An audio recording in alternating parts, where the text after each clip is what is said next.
अब कई लोग कहते हैं गुरुजी शंकर जी पे जल चढ़ाकर पीने से बीमारियां चली जा रही है, शंकर जी पे जल चढ़ाकर आचमन करने से गांठों गठान गल जा रही है, ऐसा कैसे हो सकता है? उसका कारण केवल इतना है, जब हम शंकर भगवान पे जल चढ़ाते हैं, गंगा, यमुना, सरस्वती, कावेरी, नर्मदा सब जल चढ़ाते से पूरी नदियों का जल उस जल में आ जाता है।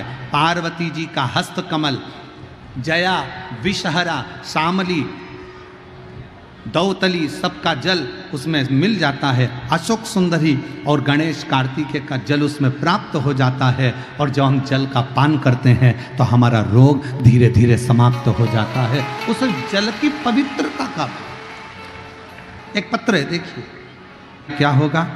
डॉक्टर के पास गई, डॉक्टर को दिखाया तो उसने कहा गर्भ ठहर गया, पर बच्चे को खतरा है। ये जानकर मैंने शंकर जी के मंदिर में जाकर जल चढ़ाना प्रारंभ करा, महादेव पर भरोसा कर कर शिव के। अब देखो, कई लोग कहते हैं कि गर्भवती नारी को मंदिर नहीं जाना चाहिए। शिव पुराण कहती है गर्भ अवस्था में अगर बच्चा है तो शंकर के मंदिर में 1 लोटा जल रोज चढ़ाओ, शंकर भगवान तुम्हारे गर्भ की रक्षा करेंगे। मैंने शिव को जल चढ़ाना प्रारंभ करा, बाबा की ऐसी कृपा हुई, 22 दिसंबर 2024 को स्वस्थ पुत्र ने जन्म लिया और मेरे बाबा ने मेरे ऊपर कृपा करी।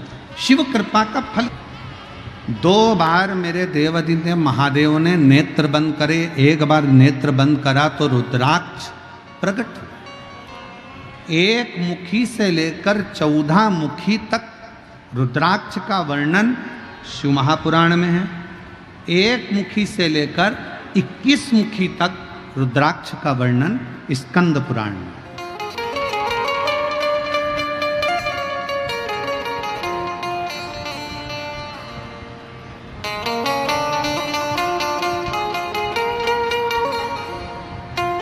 अब उस रुद्राक्ष में ऐसा क्या है?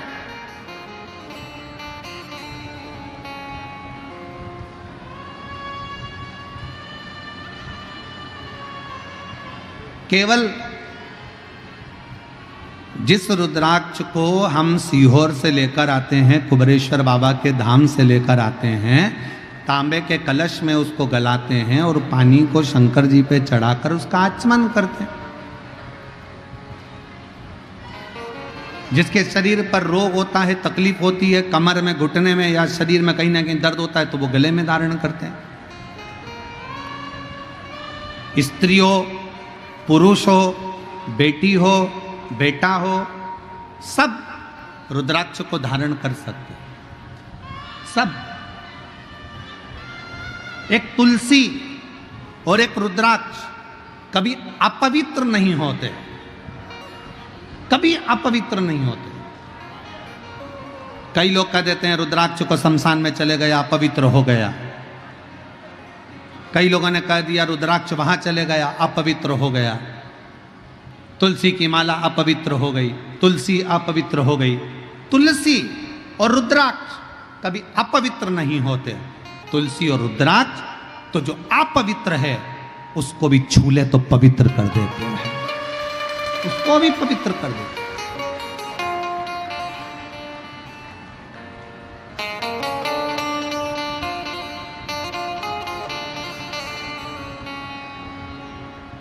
सीहोर में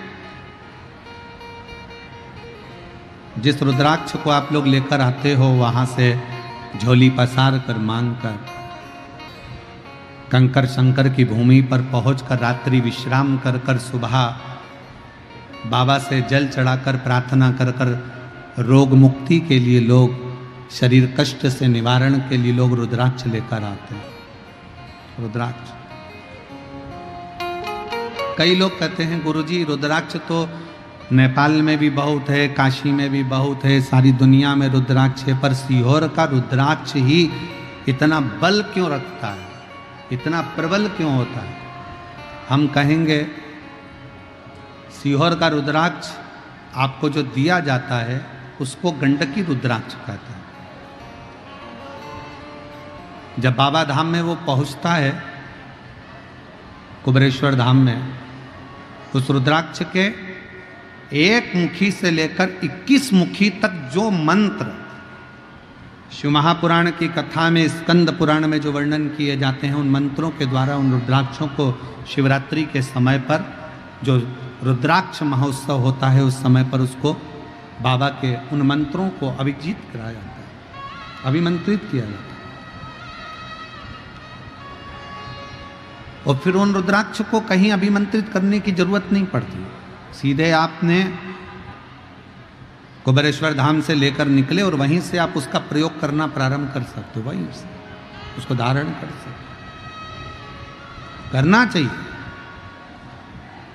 2 बार भगवान ने नेत्र बंद करे, 1 बार बंद करे भगवान ने नेत्र तो रुद्राक्ष उत्पन्न हुआ, दूसरी बार भगवान ने नेत्र बंद करे तो अंधकासुर उत्पन्न हुआ। अंधकासुर जैसे ही जन्मा, अंधकासुर जैसे ही पैदा हुआ, अंधकासुर को गोदी में लिया और अंधकासुर को गोदी में लेकर माँ पार्वती जी ने उसको गोदी में लेकर कहा कि ये मेरा पुत्र है, ये मेरा पुत्र है। और शंभु शरणे पड़ी मांगू घड़ी रे दुख का दया करीन दर्शन ओ शंभु शर मांगू घड़ी दुख का दया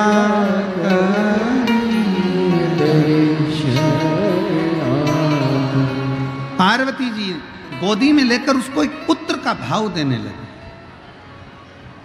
पार्वती जी ने उसको गोदी में लिया और अपना बेटा मानने लगे।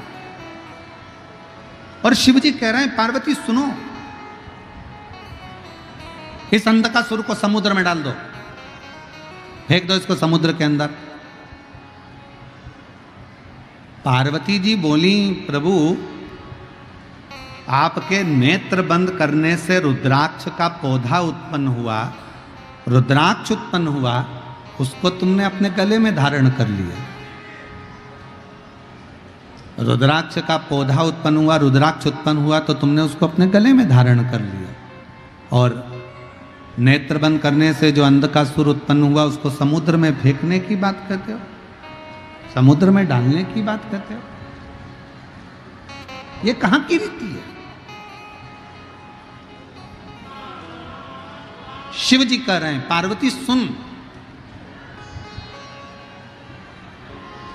इस रुद्राक्ष को जिसको मैंने प्रकट किया कलयुग में, कलिकाल में, जिस रुद्राक्ष को मैंने नेत्र बंद कर कर खुद ने प्रकट करा, इस अंधकासुर को मैंने प्रकट नहीं किया।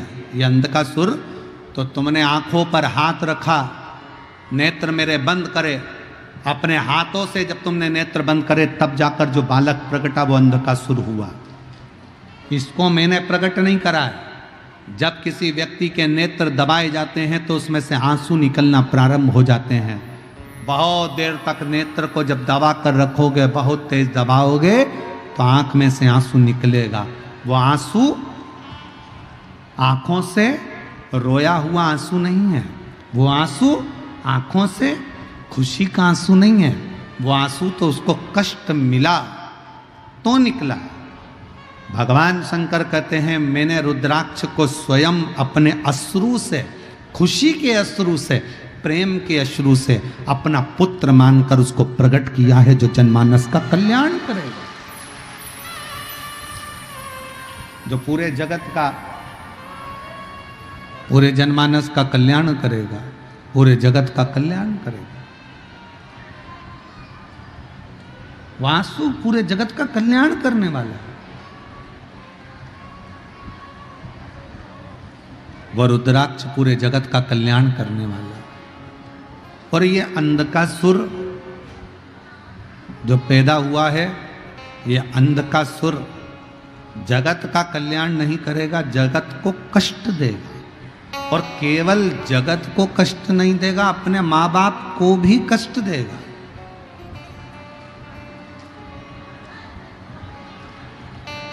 और सुनिए कथा। बिहार की जितनी मेरी जीजियां बैठी हैं और जितने मेरे जीजा बैठे हैं और जितनी मेरी बेटियां बैठी हैं, जितने मेरे भाई बैठे हैं, जितने मेरे पिता, जितनी मेरी माताएं बैठी है, भगवान शंकर से अगर औलाद मांगना, भगवान शंकर से अगर बच्चा मांगना, भगवान शंकर से अगर पुत्र मांगना, तो शंकर जी को पहला शब्द कहना, बाबा हमको औलाद ऐसी देना जो हमारे बुढ़ापे में हमारी सेवा कर ले, ऐसी मत देना कि हमें वृद्धाश्रम में ले जाकर छोड़ दे।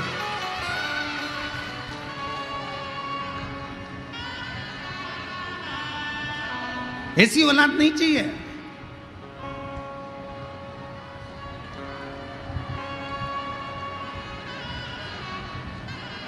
और आज कहने में संकोच नहीं होगा, बिहार की धरा से, बिहार की पवित्र भूमि से सिंहेश्वर महादेव के इस पावन चरणों में बैठकर एक बात कहना चाहूंगा। कहीं तुम्हें दान देने की जरूरत नहीं है। अगर तुम अपने माँ बाप को पेट भरकर भोजन करा रहे हो और उनकी सेवा कर रहे हो, तो कहीं दान देने की जरूरत नहीं।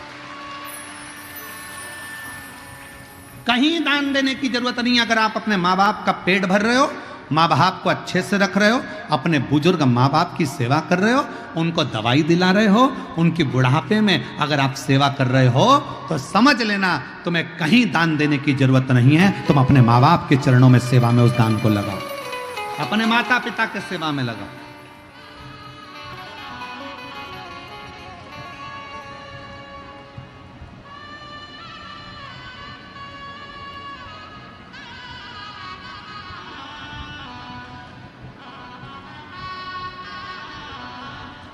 पहले भारत की भूमि पर गौशालाएं थी क्या?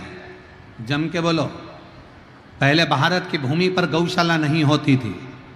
घर घर में गाय होती थी, घर घर में गौ माता की सेवा होती थी, घर घर में गौ माता का पूजन होता था, घर घर में गौ माता की सेवा होती थी।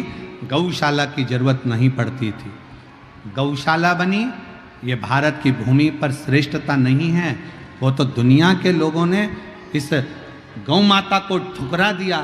तो फिर गौ माता के लिए संतों ने, साधुओं ने, गुरुजनों ने, तपस्वियों ने गौशालाओं का निर्माण किया, तब निर्माण।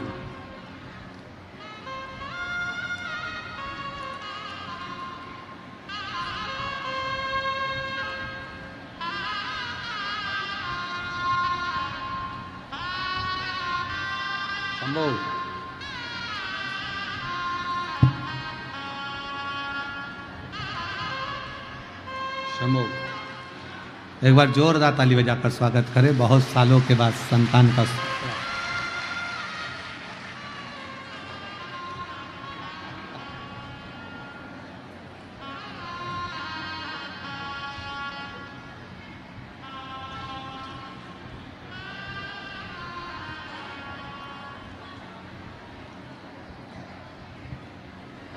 पहले गौशाला नहीं होती थी। पहले घर घर में गौ माता की सेवा होती थी।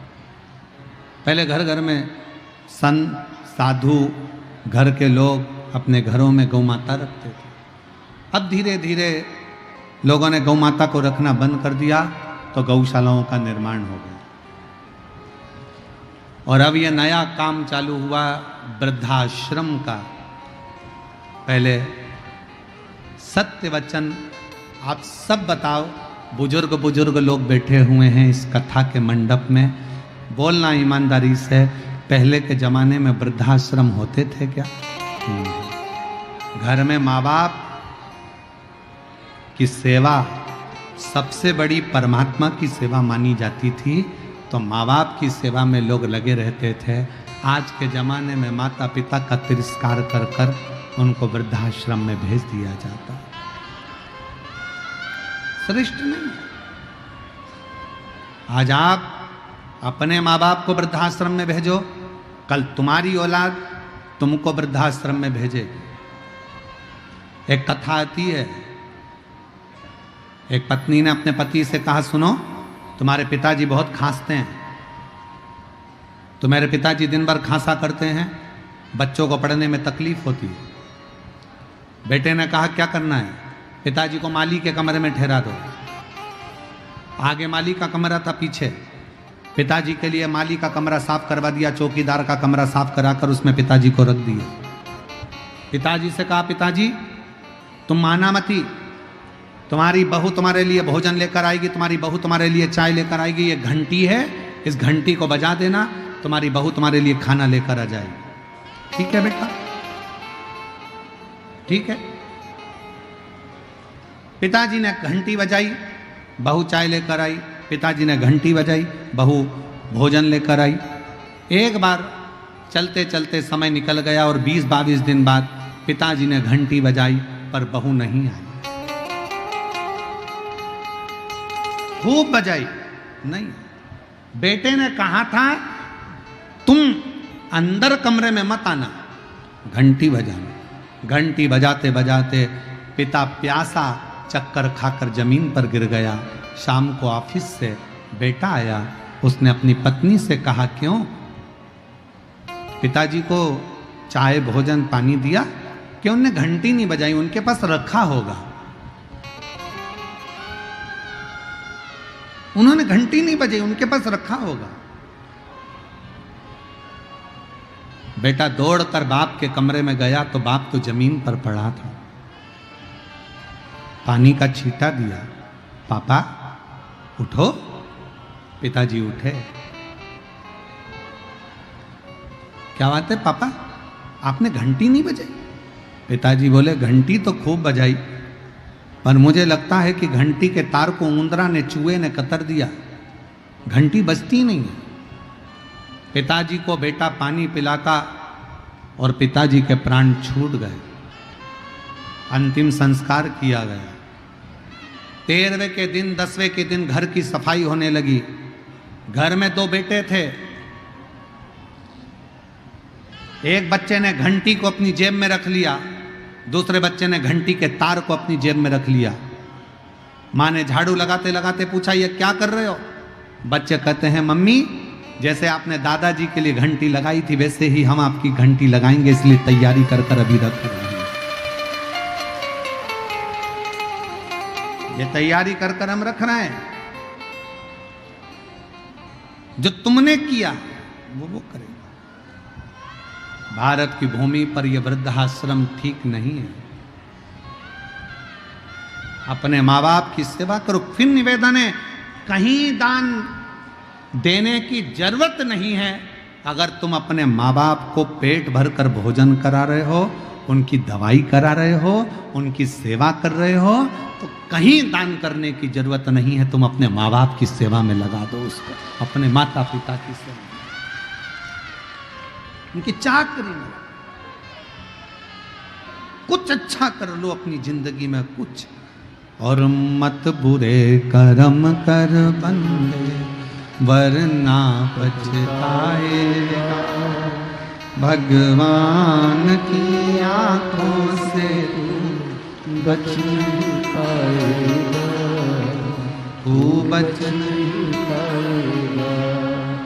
अरे ओ अज्ञानी मत करना दानी, अरे ओ अज्ञानी मत करना दानी। तेरे कर्म का फल भी तू ही पाएगा, जैसा किया तूने तेरे आगे आएगा।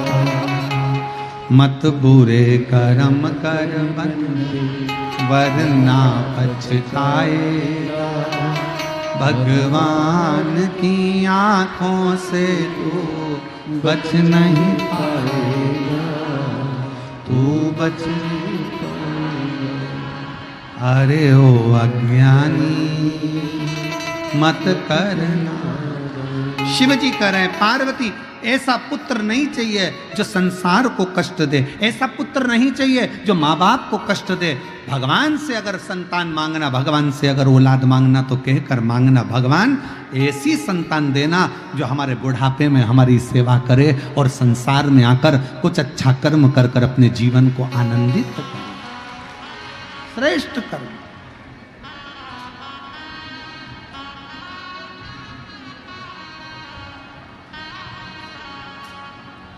कुछ अच्छा करने। पार्वती जी फेंक दो इसको समुद्र के अंदर।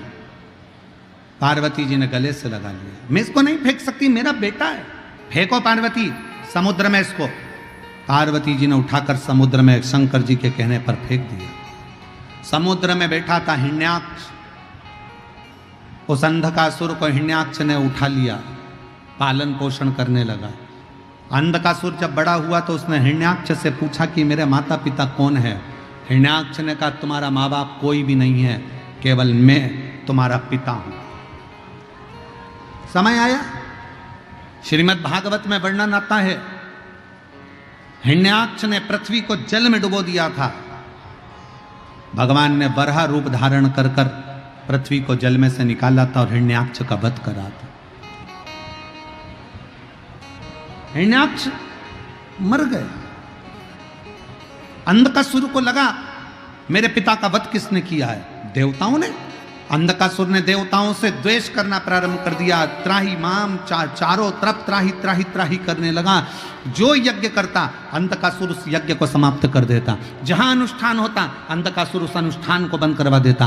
अंधकासुर ने उपद्रव मचाना जो प्रारंभ करा, उपद्रव मचाते मचाते ब्रह्मा जी की समाधि में तपस्या में लीन हो गया। ब्रह्मा जी ने पूछा मांग तुझे क्या चाहिए? अंधकासुर कहता है मेरे प्राण कभी ना जाए, मैं मरूं ना।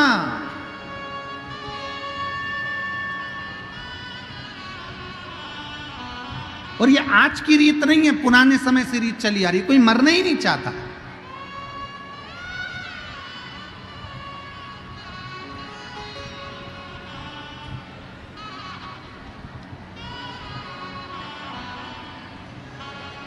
एक बार जो पृथ्वी पर आ जाता है ना, वो मन में सोच लेता मैं नहीं मरूं तो अच्छा है, और आनंद होगा, आनंद।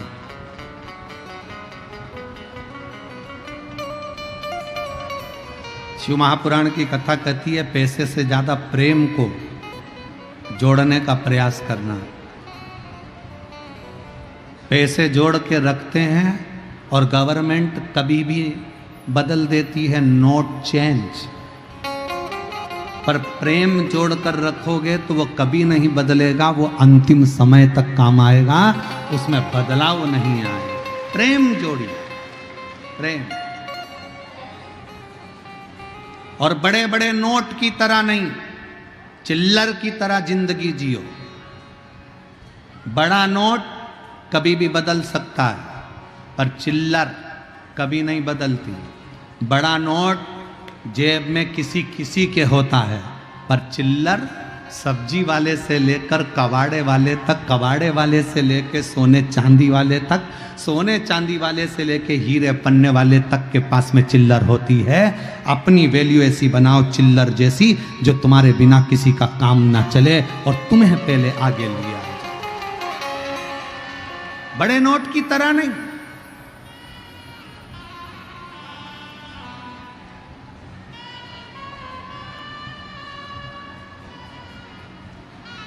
चिल्लर जैसा स्वभाव, सहजता।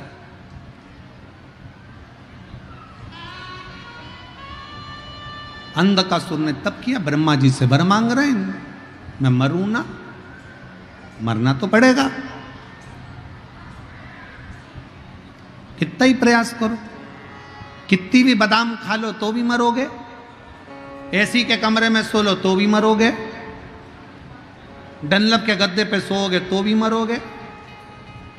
गुलाब जामुन, इमरती, जलेबी, भजिया, पकोड़ा, जो तुम्हारी मर्जी पड़ जाए, लिट्टी चोखा, तुम्हारी मर्जी पड़ जाए, कितना ही खा लो फिर भी मरना है।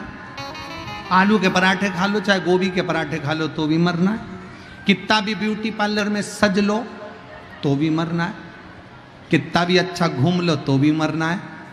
तो फिर जब मरना ही है तो रोके क्यों मरे? स्माइल देकर अपनी जिंदगी को खुश होकर जियो, फुल एंजॉय कर।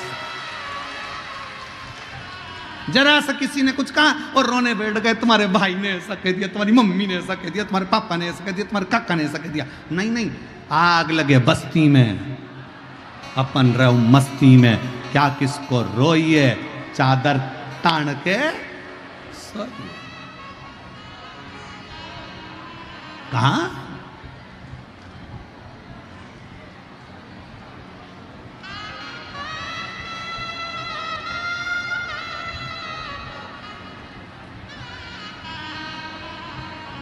और जब बस उसके आश्रित होकर जब रावण को सोने की लंका दे सकता है, भस्मासुर को कंकण दे सकता है, तो सबको दे सकता है, सबको सब कुछ प्रदान कर सकता है वो।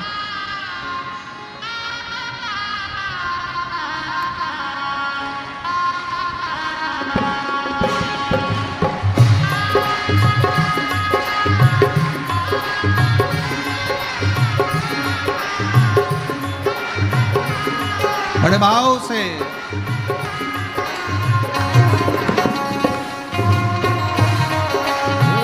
दोनों हाथों से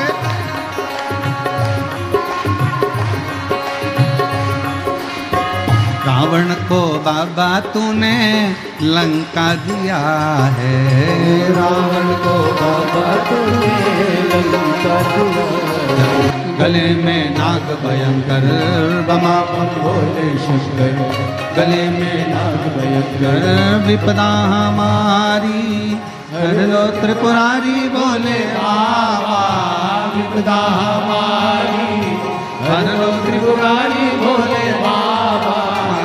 रखवाले मतवाले रखवाले रखवाले बमा बम भोले शंकर, गले में नाग भयंकर बमा बम भोले शंकर, गले में नाग भयंकर बमा बम भोले शंकर, गले में नाग भयंकर बमा बम भोले शंकर, गले में नाग भयंकर बमा बम भोले शंकर, गले में नाग हार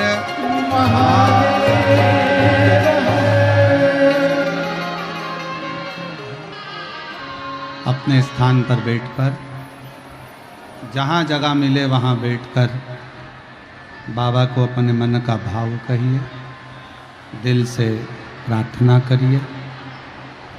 आज बैसाख महीने की भी शिवरात्रि है और शिव महापुराण की भी शिवरात्रि है।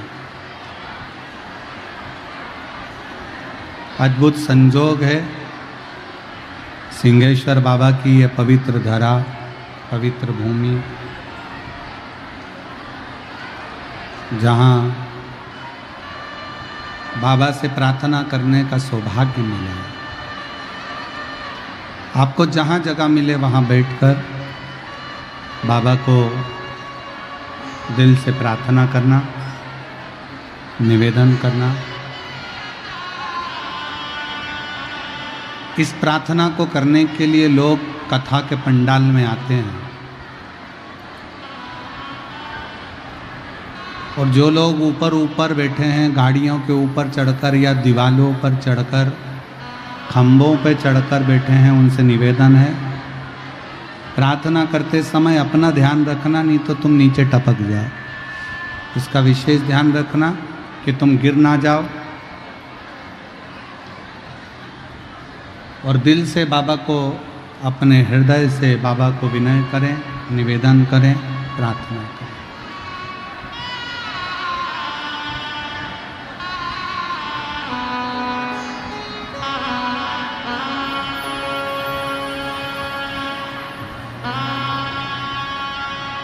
श्री शिवाय नमस्ते, श्री शिवाय नमस्ते,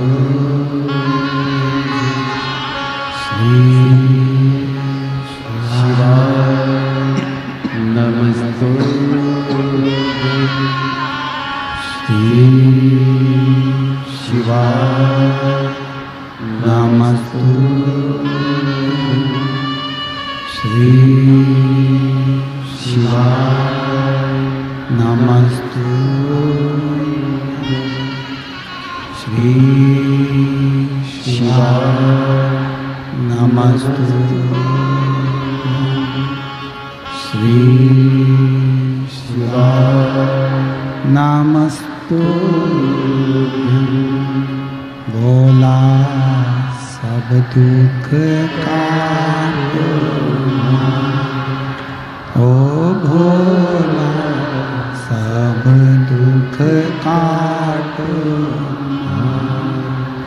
शिव शंकर जपो तेरी माला, भोले बाबा जपो तेरी माला, भोला सब दुख काटो, ओ भोला सब दुख काटो। देश मंगल देश है मंगल शमशान वासी, शमशान वासी ओ भोला सब दुख काटो, ओ भोला सब दुख काटो।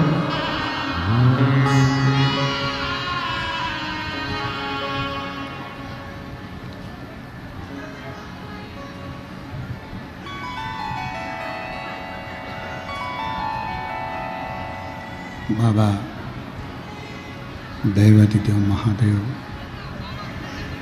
भगवान शिव, ओगड़दानी, त्रिकालदर्शी, कैलाशी, अविनाशी, शंकर मेरे बाबा की कथा कह रही है, भगवान का चरित्र कह रहा है, शिव महापुराण की कथा वर्णन कर रही है।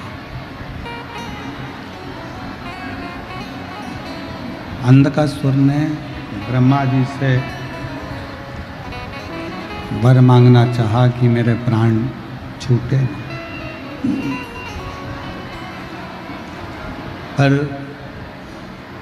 संसार में अगर हमारा जन्म हुआ है तो मृत्यु भी निश्चित है।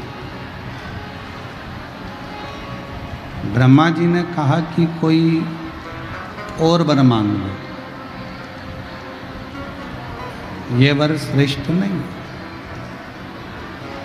ब्रह्मा जी ने कहा कि कोई और वर मांगो। अंधकासुर को मालूम था कि मेरी कोई मां नहीं है, मेरा जन्म मां के गर्भ से नहीं हुआ।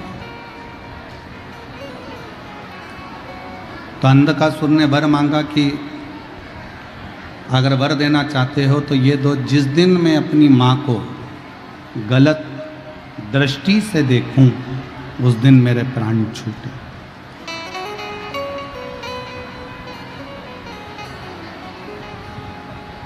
जिस दिन मैं अपनी माता को गलत दृष्टि से देखूं उस दिन मेरे प्राण छूटे। तथास्तु। अब अंधकासुर को यह समझ लेना था कि अगर ब्रह्मा जी ने तथास्तु कहा है तो मतलब मेरी कहीं ना कहीं तो मां जरूर होगी, मेरी माता तो कहीं ना कहीं है।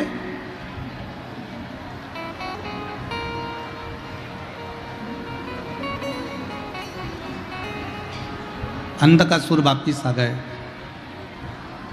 शिव महापुराण की कथा कहती है, सिंहासन पर बैठकर अंधकासुर ने अपने सैनिकों को बुलाया, गुप्तचरों को बुलाकर कहा कि मुझे विवाह करना है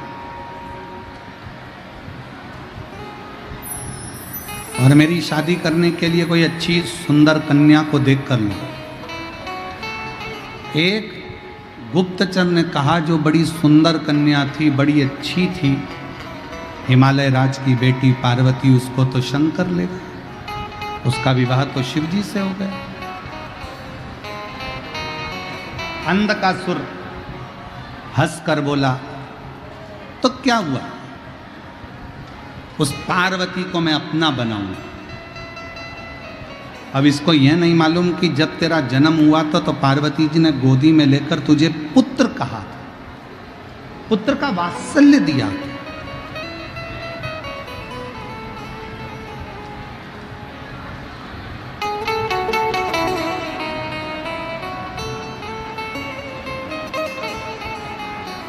शिव महापुराण की कथा कहती है जरूरी नहीं कि आप 4 वेदों का अध्ययन करो। संसार में ऐसे कई लोग हैं जो 4 वेद नहीं पढ़ पाएंगे। अगर 4 वेदों का अध्ययन ना कर पाओ तो शिव महापुराण की कथा कहती है 4 बातों को अपने अंदर उतार लो तो 4 वेद के अध्ययन का लाभ आपको मिलने लगेगा। पहले नंबर पर है समझदारी, दूसरे नंबर पर है जवाबदारी, तीसरे नंबर पर है वफादारी और चौथे नंबर पर है ईमानदारी। ये 4 बातों का जो अध्ययन कर लेता है 4 वेद के अध्ययन का फल प्राप्त। जरूरी नहीं कि 4 वेद पढ़ोगे तो वेद पाठी कहलाओ। किसी के हृदय की पीड़ा को तो समझो। शास्त्र खूब पढ़ लिया, वेद खूब पढ़ लिया, खूब अध्ययन कर लिया, खूब विद्वान बन गए, खूब विद्वत्ता धारण कर ली और किसी के दिल की पीड़ा को, किसी के मन की पीड़ा को, किसी के हृदय की पीड़ा को नहीं समझ पाए तो क्या मतलब। हमने पहले भी एक कथा में कहा था, हीरा के परखैया मिल सकते हैं। हीरा को परखने वाले मिल सकते हैं पर पीड़ा को परखने वाले संसार में इतनी जल्दी मिल नहीं पाते। 4 वेदों का अध्ययन करा कि नहीं करा पर 4 बातों का अध्ययन जरूर करो। समझदारी रखो अपने अंदर कि हम जिस परिवार में, हम जिस समाज में, जिस संप्रदाय में, जिस जगह पर हैं वो हमारे लिए श्रेष्ठ था। जवाबदारी रखिए। अगर थोड़ी सी भी जवाबदारी मिली है कि किसी को पानी पिलाना है, किसी को बिठाना है, किसी को खिलाना है, भोजन कराना है, बिठाना है, कोई जवाबदारी तुम्हारे ऊपर मिली है तो उसको निभाओ। उस जवाबदारी को पूरा रखो। और मैं सिंहेश्वर महादेव की इस समिति को, गौरी शंकर समिति को बहुत बहुत धन्यवाद देता हूं जिन्होंने इस जवाबदारी को पूर्ण तरह से निभाया। और केवल समिति ने ही नहीं, पूरे सिंहेश्वर के आसपास के जितने दुकानदार हैं, जितने व्यापारी हैं, जितने भी लोग सिंहेश्वर में रहते हैं, इस मधेपुरा में रहते हैं, उन सब ने अपनी अपनी जवाबदारी को निभाया। तब जाकर यह कथा लाखों की संख्या में पहुंचकर सफलता की ओर बढ़ी। सबने निभाया।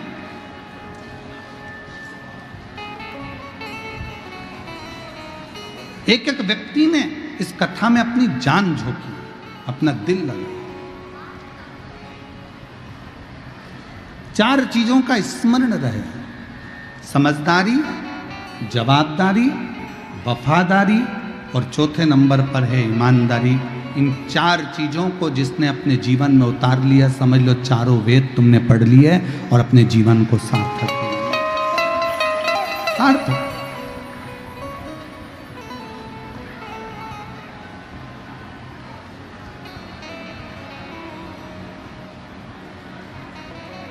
अंधकासुर इन 4 बातों को नहीं समझ पाया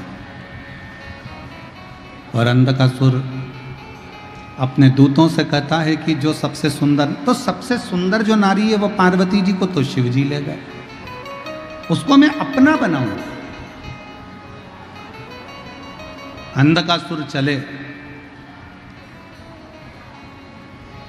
शंकर जी के दरवाजे पर, कैलाश पर जैसे ही अंधकासुर पहुंचे तो पार्वती मैया बाहर आकर खड़ी हुई थी।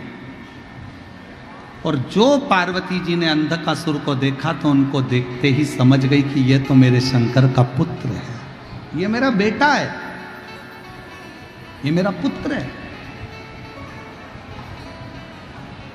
कितनी वात्सल्यता, करुणा एक मां में होती है, ध्यान रखिए। एक मां में कितनी करुणा होती है। जब पिता दुकान से आता है, जब बाप ऑफिस से आता है, पिता जब ऑफिस से आता है, एक व्यक्ति जब अपने ऑफिस से आता है तो बच्चे अपने बाप का थैला देखते हैं, बैग देखते हैं, उसके हाथ देखते हैं कि पापा क्या लेकर आए।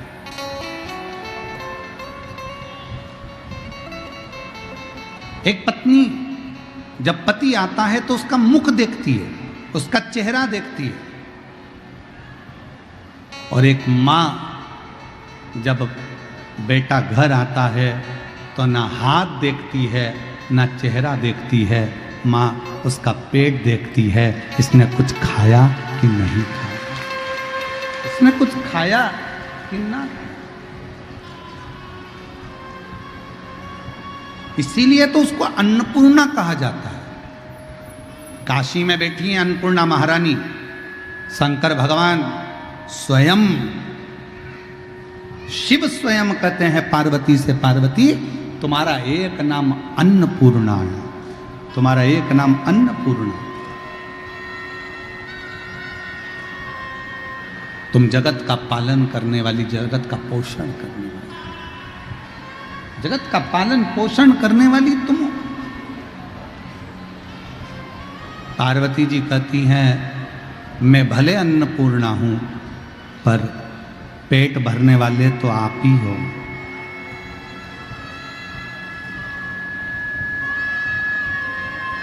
मैं भले अन्नपूर्णा हूं पर पेट भरने वाले तो आप। पार्वती जी के हृदय में ये बात अड़ गई और पार्वती जी ने विचार करा कि मैं भी जरा परख कर देखूं कि पेट मैं भर रही हूं कि शंकर जी भर रहे हैं।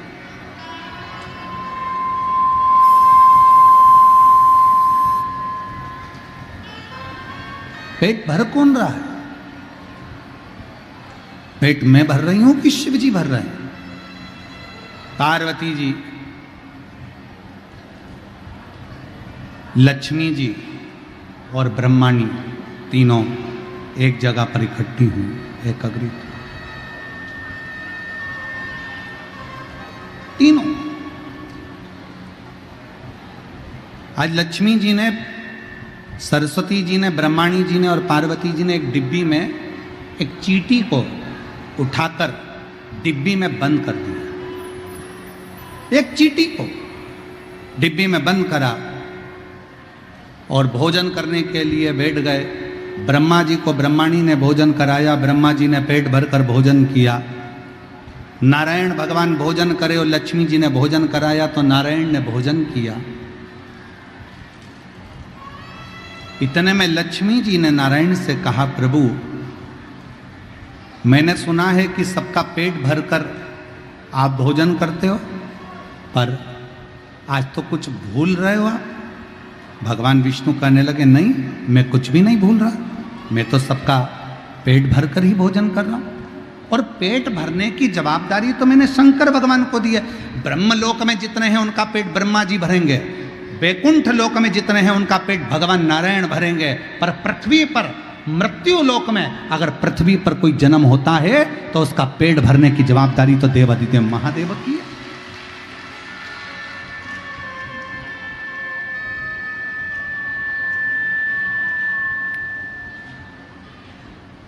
पेट तो वो भरेगा। पेट भरने की जवाबदारी तो स्वयं शिव की है, स्वयं शंकर की है। चलो मेरे साथ। लक्ष्मी जी ने भगवान विष्णु को लिया साथ में, भगवान विष्णु लक्ष्मी को लेकर सीधे शंकर जी के पास पहुंच गए। शंकर जी भोजन कर रहे थे, शिव जी भोजन कर रहे हैं, और भोजन करते करते इतने में भगवान नारायण आकर, नारायण ने आकर जैसे ही प्रणाम किया, देखा तो पूछा क्या बात है, आज भगवान विष्णु और यहां कैसे कैसे? भगवान विष्णु ने कहा, प्रभु मेरे मन का एक संशय। हमारे बीच में त्रिदंडी स्वामी श्री श्री 1008 गंगा पुत्र स्वामी महाराज, बक्सर वाले महाराज जी पधारे हैं। एक बार जोरदार ताली बजाकर उनका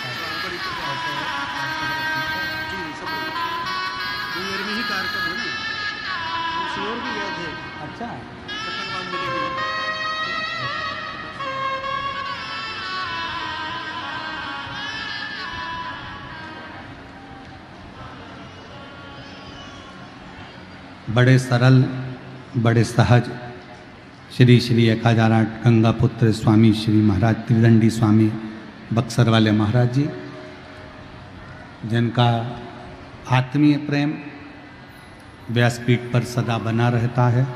एक बार जोरदार ताली बजाकर उनका स्वागत, वंदन, अभिनंदन। शिव कथा कर रही है,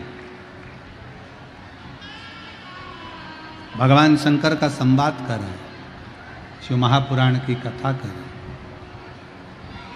प्रभु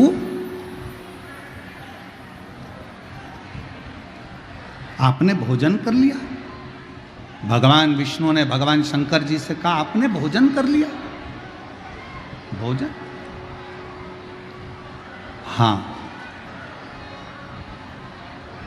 प्रभु आप भोजन कर लिए? हाँ। लक्ष्मी जी तो कह रही हैं कि कोई भूखा रह गया, सरस्वती जी कह रही हैं कोई भूखा रह गया। पार्वती जी से पूछा शंकर भगवान ने, क्या बात है? पार्वती जी बोली, हाँ प्रभु आज तो कोई भूखा रह गया और आपने भोजन कर लिया। शंकर भगवान कहते हैं, पार्वती ऐसा हो नहीं सकता कि कोई भूखा रह जाए और मैं भोजन कर लूं।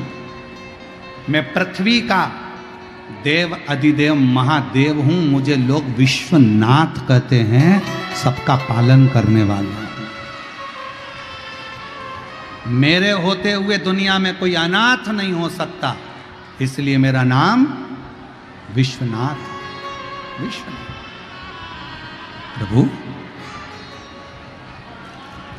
पार्वती जी हंसकर बोली, एक चींटी डब्बी में भूखी है। शंकर भगवान बोले, हो ही नहीं सकता। डब्बी खोल कर दिखाया। शिव जी कहने लगे, पार्वती तुम तीनों देवियां जब डब्बी में चींटी को भर रही थी ना, तुम्हारे माथे पर लगा हुआ कंकु और चावल डब्बी के अंदर गिर गया था, वो चींटी ने पेट भर कर खा लिया था। उस समय तो भूखी नहीं है, वो भूखी नहीं है, उनका पेट भरा गया। पेट वो भूखे नहीं है। मेरा शिव ब्रह्मा ब्रह्मलोक में, भगवान विष्णु वैकुंठ लोक में, पर मृत्यु लोक का देव अधिदेव महादेव भगवान शंकर इस संसार में जन्मे हुए, चाहे वो जलचर हो, चाहे वो थलचर हो, चाहे वो वायुचर हो, चाहे इस भूमंडल पर रहने वाला प्रत्येक मानव मनुष्य कोई भी हो, मेरे शिव सबका भरण पोषण करते हैं, सबके दुख को हरते हैं, सबका संकट हरते हैं और सब पर कृपा करते हैं। बोल बम का नारा है, सारी समस्या का हल श्री शिवाय। अपने भक्त का भगवान ध्यान रखते, और हम तो बाबा के भरोसे चलते हैं, हम तो बाबा के भरोसे चलते हैं। ये दुनिया वाले जलते, ये दुनिया वाले जलते, हम तो बाबा के भरोसे चलते हैं, हम तो बाबा के भरोसे चलते हैं। बाबा ने हमको चलना सिखाया, बाबा ने हमको चलना सिखाया, सब भक्तों से मिलना सिखाया, सब भक्तों से मिलना सिखाया। हम तो सीना तान के चलते, हम तो सीना तान के चलते हैं। डमरू वाले के भरोसे